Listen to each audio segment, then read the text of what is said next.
चला तर मंडळी, आज बघूया ज्वारीच्या पिठाचे खमंग आणि खुसखुशीत असे वडे.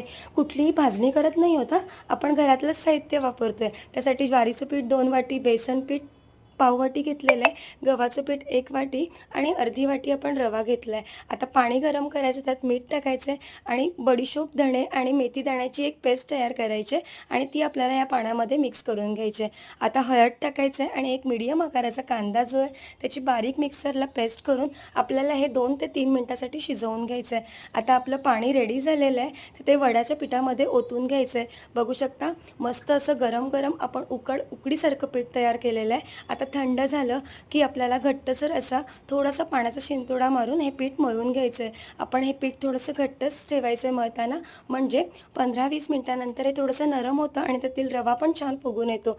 आता छोटा छोटा गोळा घ्यायचा आहे आणि कॉटनच्या कपड्यावर थोडं पाणी मारून आपण वडे थापून घ्यायचे आहेत. आता बघू शकता, आपण मीडियम आचेवर हे वडे तळतोय आणि छान असं गरम झालं तेल ना की तुम्ही तेलामध्ये हे सोडू शकता, म्हणजे वडे मस्त आतून पण फुगतात, शिजतात आणि फुगून वर येतात.